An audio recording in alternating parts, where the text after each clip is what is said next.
Assalamualaikum warahmatullahi wabarakatuh. Bismillahirrahmanirrahim. Alhamdulillahi rabbil alamin. Wa bihi nasta'in ala umuri dunya waddin. Asyhadu an la ilaha illallah wahdahu la syarikalah. Wa asyhadu anna muhammadan abduhu wa rasuluh.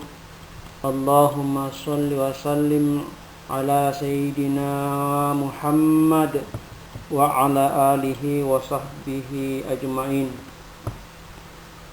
Alhamdulillah, anak-anakku sekalian yang saya banggakan,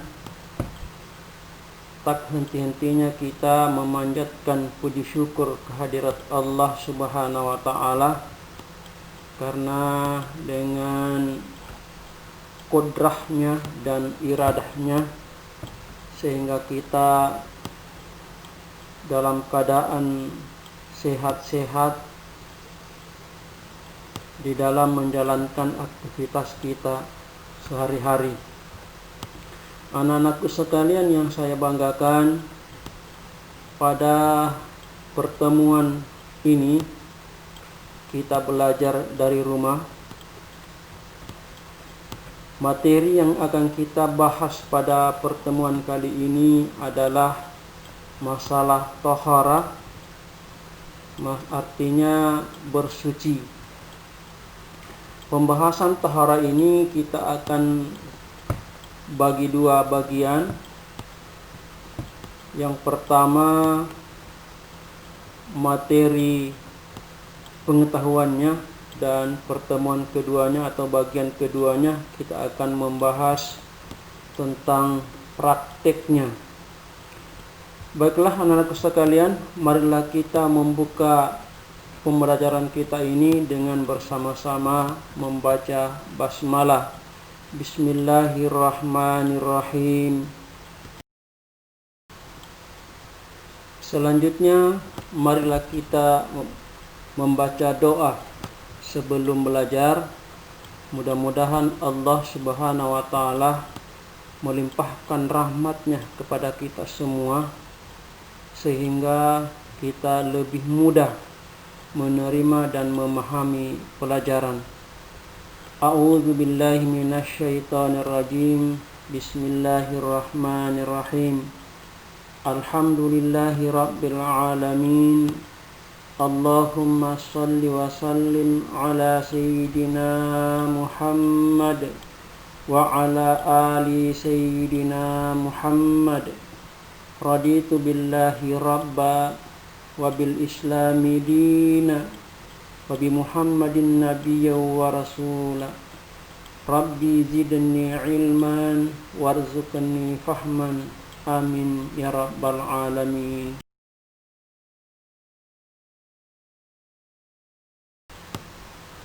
Berikutnya adalah kompetensi dasar. Perlu Bapak sampaikan bahwa dalam pembahasan ini terdiri dari 4 kompetensi. Yang pertama, menghayati ajaran bersuci dari hadas dan najis berdasarkan syariah Islam. Yang kedua, menghayati perilaku hidup bersih sebagai wujud ketentuan bersuci dari hadas dan najis berdasarkan ketentuan syariah Islam. Yang ketiga, memahami ketentuan bersuci dari hadas dan najis berdasarkan ketentuan syariah Islam. Dan yang keempat adalah menyajikan cara bersuci dari hadas dan najis.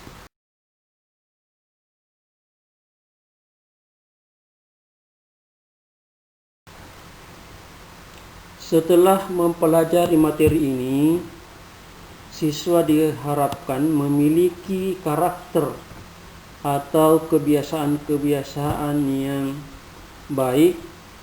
Yang pertama adalah siswa diharapkan memiliki sikap disiplin.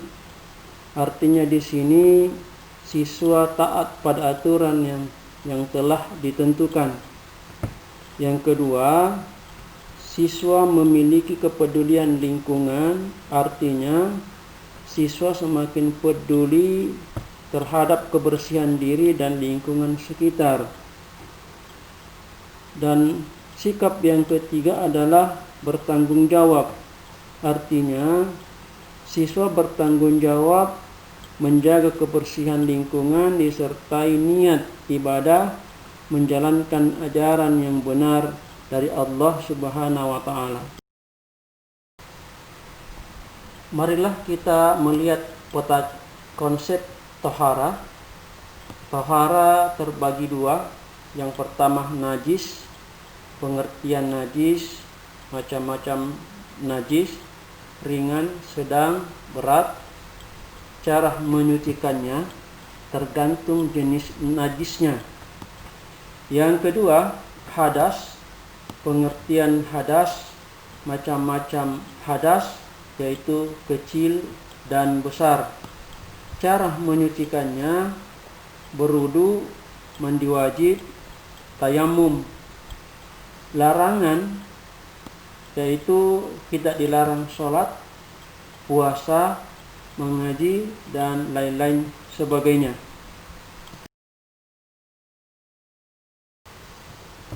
Sedangkan tujuan pembelajaran tahara ini yaitu agar siswa dapat memahami, menjelaskan makna bersuci, serta mampu mengimplementasikannya dalam kehidupan sehari-hari.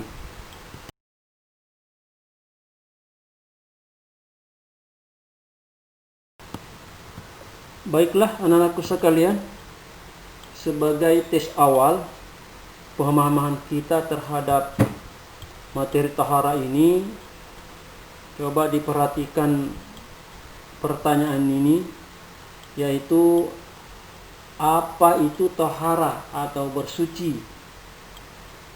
Apa saja yang harus dibersihkan? Apa saja yang termasuk tahara? Apa dalil tentang tahara? Bagaimana cara bersuci? Apa saja hikmah bersuci?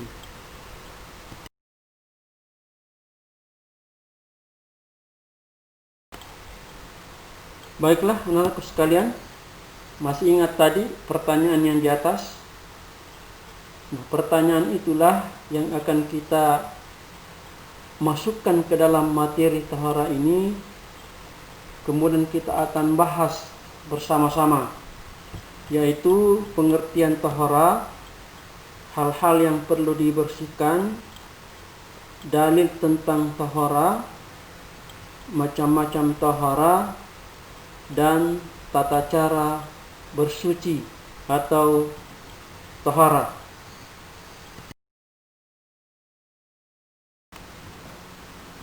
Baiklah anak-anakku sekalian, yang pertama mari kita lihat pengertian tahara.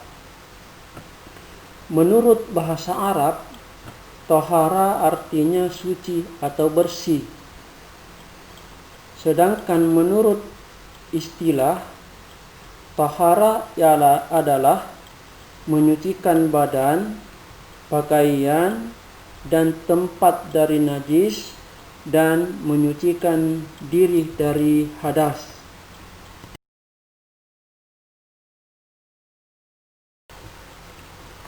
Selanjutnya adalah apa saja yang harus dibersihkan atau disucikan. Nah, dari pengertian istilah tahara tersebut di atas sudah memberikan gambaran kepada kita bahwa hal-hal yang perlu dibersihkan sebagai berikut. 1. Badan kita harus dibersihkan, pakaian kita harus dibersihkan, tempat yang akan digunakan untuk beribadah harus dibersihkan, lingkungan sekitar juga harus dibersihkan. Nah, selanjutnya, apa saja dalilnya yang menjelaskan tentang tahara, sehingga kita harus bersih dari najis dan bersih dari hadas. Baiklah, mari kita lihat Quran surah Al-Baqarah, surah kedua, ayat 222 tentang taharah. Allah Subhanahu wa taala berfirman, Bismillahirrahmanirrahim. Innallaha yuhibbut tawwabina wa yuhibbul mutatahhirin. Artinya, sesungguhnya Allah menyukai orang-orang yang bertaubat dan menyukai orang-orang yang menyucikan diri. Selanjutnya, hadis Rasulullah yang berbunyi Bismillahirrahmanirrahim. La yaqbalullahu sholatan bighairi tahura. Artinya, Allah tidak akan menerima sholat yang tidak dengan bersuci. Baik, pertanyaan berikutnya. Ada berapa macam taharah? Mari kita lihat bahwa yang termasuk macam-macam taharah sebagai berikut, yaitu taharah dari najis, kedua taharah dari hadath. Nah, selanjutnya mari kita lihat pembahasan satu persatu. Baiklah, pembahasan yang pertama masalah taharah dari najis, yaitu pengertian najis, macam-macam najis, cara menyucikan najis. Baiklah, anak sekalian, mari kita akan membahas masalah pengertian najis.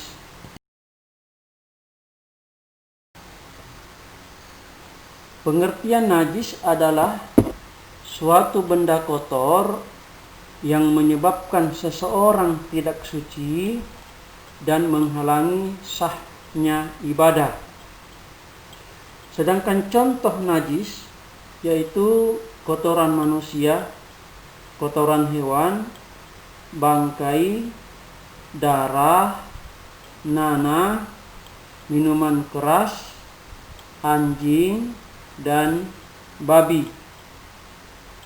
Ini dijelaskan oleh Allah Subhanahu wa taala di dalam Quran surah Al-Muddathir, surah ke-74 ayat 4 yang berbunyi wathiyabaka fatahhir, dan bersihkanlah pakaianmu.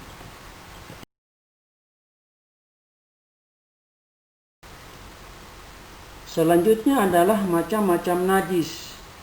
Najis itu terdiri dari 3. Yang pertama, najis mukhaffafa, artinya najis ringan. Yang kedua, najis mutawassita, artinya najis sedang atau pertengahan. Dan yang ketiga adalah najis mughallazah, artinya najis berat. Baiklah, mari kita akan bahas satu persatu tentang macam-macam najis ini.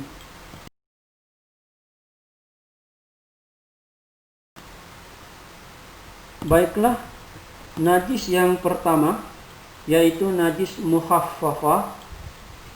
Pengertian najis mukhaffafah adalah najis yang ringan.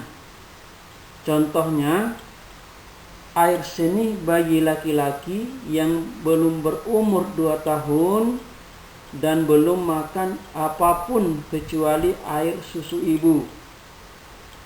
Kemudian, cara menyucikannya cukup memercikkan atau mengusapkan air yang suci pada pakaian yang terkena najis.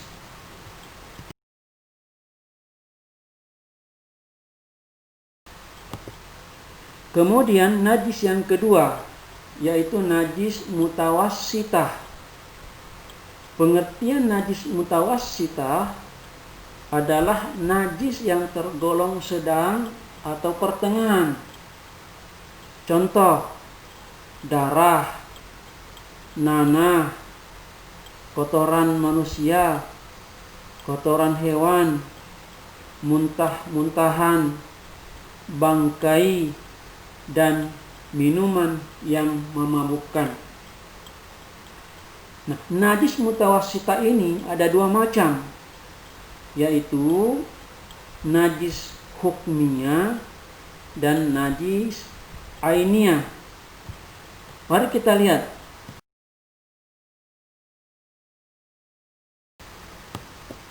Najis ainiyah ialah najis yang dapat diketahui dengan indera seperti warna, bentuknya, baunya, atau rasanya.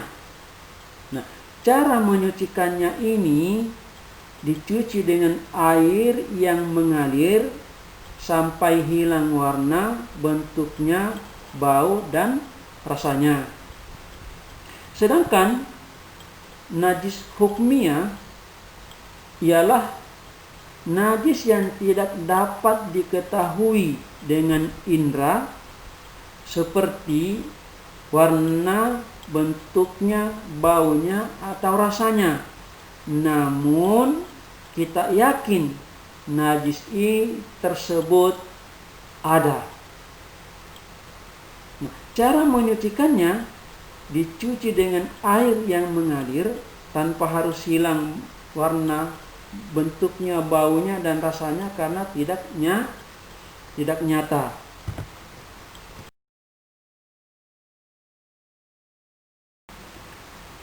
Nah, selanjutnya najis yang ketiga yaitu najis mughallazah. Pengertian najis mughallazah adalah najis yang tergolong berat.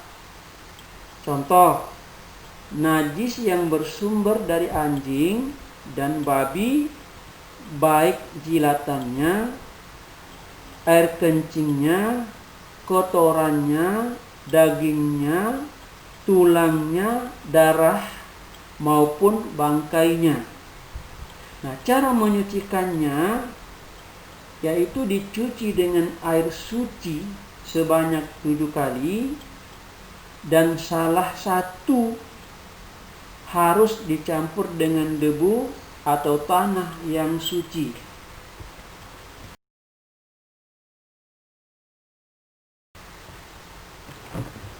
Baiklah, anak-anakku sekalian, dari pembahasan tersebut di atas masalah taharah dari najis, apakah anak sekalian sudah paham? Baiklah, kalau demikian kita akan membahas taharah dari hadas, yang terdiri dari pengertian hadas, macam-macam hadas, cara menyucikan hadas. Mari kita lihat satu persatu.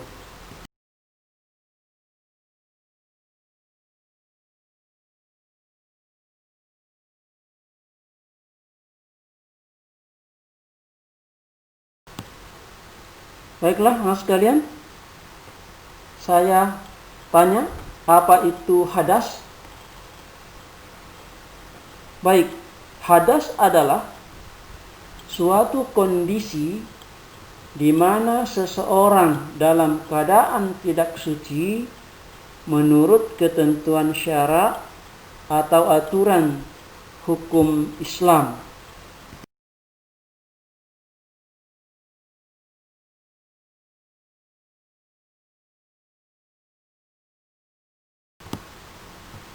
Nah, pertanyaan berikutnya, ada berapa macam hadas? Hadas ada 2 macam, yaitu 1. Hadas kecil dan hadas besar. Baiklah, kita akan bahas satu persatu.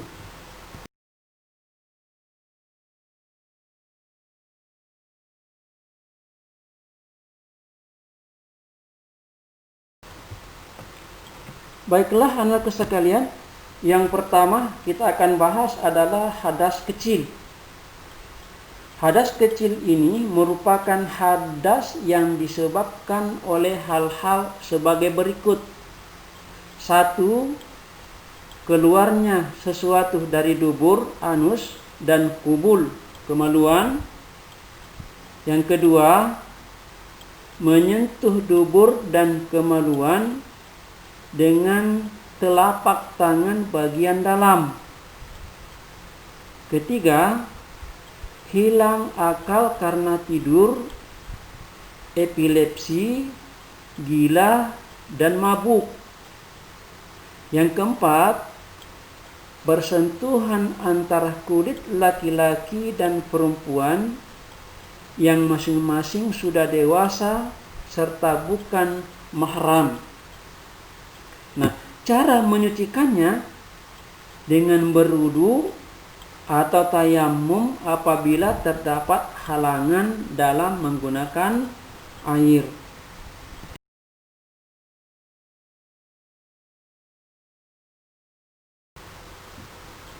Selanjutnya adalah hadas besar. Hadas besar adalah kondisi hukum di mana seseorang dalam keadaan janabah. Janabah adalah status hukum yang tidak berbentuk fisik, sehingga janabah tidak identik dengan kotor.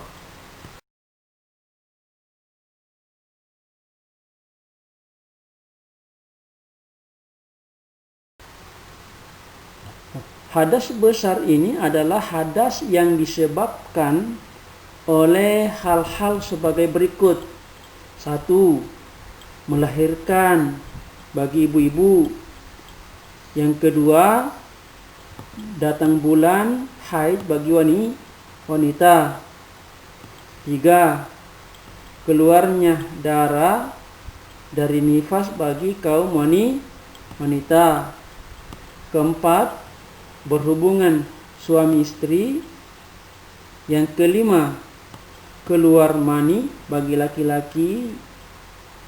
Yang keenam, meninggal dunia.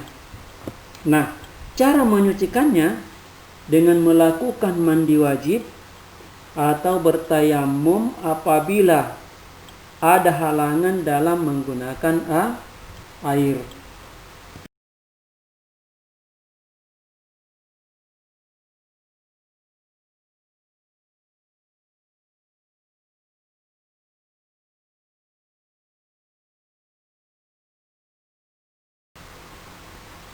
Nah, selanjutnya hal-hal khusus bagi perempuan tentang darah haid, nifas, dan istihadah. Darah haid yaitu darah yang keluar pada perempuan pada saat kondisi sehat. Ciri-cirinya kental, hangat, baunya kurang sedap, hitam, merah tua, kemudian berangsur-angsur semakin bening. Awal mula haid, sebagian perempuan mulai haid pada usia 9 tahun dan ada juga di usia belasan tahun. Lamanya masa haid antara 6 sampai dengan 15 hari. Apabila setelah 15 hari darah masih ada yang keluar, maka darah itu disebut darah istihadah. Larangannya bagi kaum wanita yang sedang haid, tidak boleh sholat, tidak boleh puasa, tidak boleh membaca dan menyentuh, memegang Al-Quran, tidak boleh tawaf, tidak boleh berdiam diri di masjid, tidak boleh berhubungan bagi suami istri, dan tidak boleh cerai dari suaminya.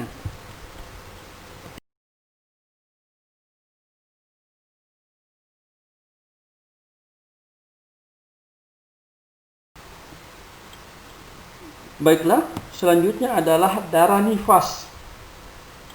Darah nifas adalah darah yang keluar setelah melahirkan, setelah kosongnya rahim dari kehamilan, meskipun hanya segumpal darah.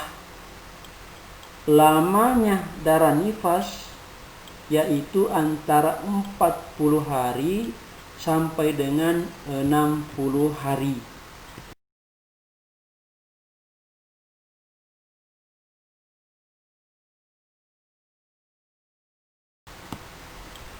Selanjutnya adalah darah istihadah. Darah istihadah adalah darah yang keluar tidak pada hari-hari haid dan nifas karena suatu penyakit.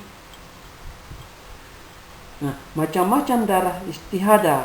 Yang pertama, keluar kurang dari masa haid. Yang kedua, keluar lebih dari masa haid. Yang ketiga, keluar sebelum usia haid atau setelah masa menopause. Dan yang keempat, keluar lebih lama dari maksimal masa haid.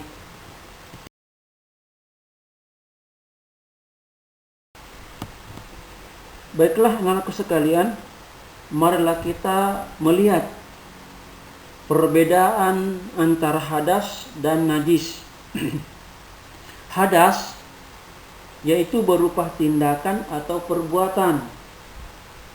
Contoh, buang air kecil, buang angin, buang air besar, menyentuh kemaluan atau dubur, mengeluarkan darah haid, datang bulan, dan nifas.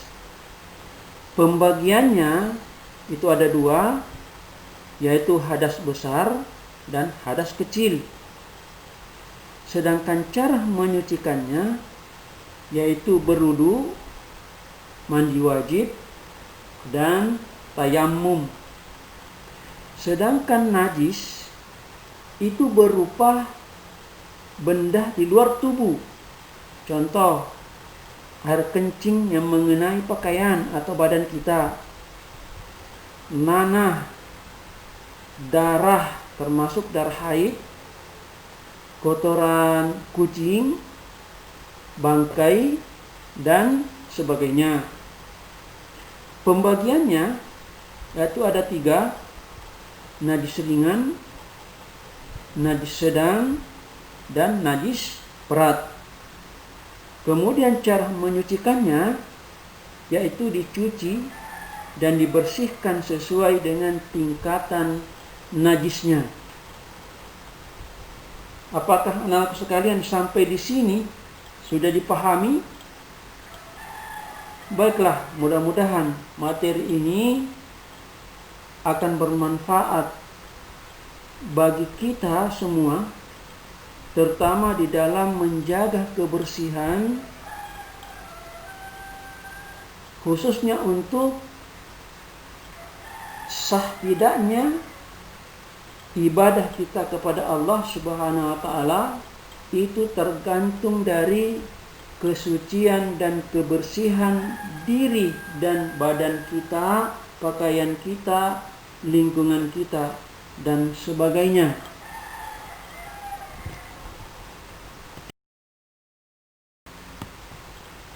Baiklah anak-anakku sekalian, kalau anak sekalian sudah paham, mudah-mudahan ini bisa diamalkan. Silahkan baca buku paket, buku LKS dan sebagainya. Cari buku-buku fikih sehingga untuk menambah pemahaman anak-anakku sekalian. Baiklah anak sekalian, mari kita berdoa kepada Allah Subhanahu wa taala.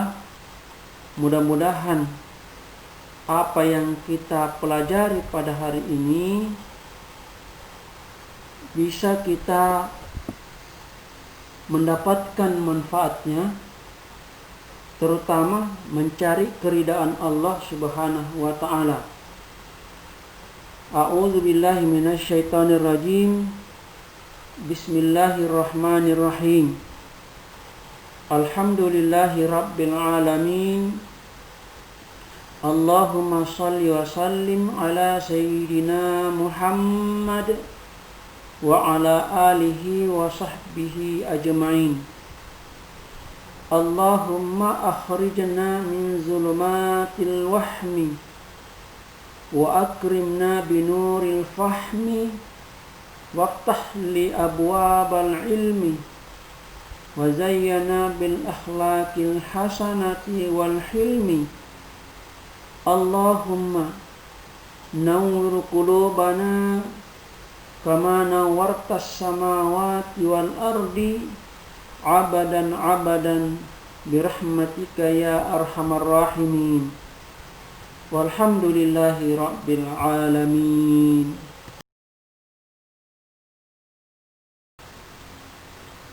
Baiklah anak-anakku sekalian yang saya banggakan, sebelum saya tutup, ada beberapa hal yang perlu Bapak sampaikan kepada anak sekalian. Yang pertama, tolong video ini di subscribe. Yang kedua, tolong tuliskan tanggapan kalian di kolom komentar, sebagai bukti bahwa anak-anakku sekalian ini mengikuti materi pelajaran ini. Ya. Jadi sekali lagi Bapak harapkan tolong di subscribe video ini. Kemudian silahkan menulis tanggapan kalian di kolom komentar sebagai bukti kehadiran anak-anakku sekalian di dalam pembelajaran tahara ini. Baiklah anak-anakku sekalian, marilah kita tutup pembelajaran jarak jauh ini, belajar dari rumah. Mudah-mudahan Allah Subhanahu wa taala senantiasa melimpahkan rahmat dan kasih sayangnya kepada kita semua, sehingga kita sehat walafiat bersama keluarga di rumah. Marilah kita tutup dengan bersama-sama membaca hamdalah. Alhamdulillahi rabbil alamin. Wassalamualaikum warahmatullahi wabarakatuh.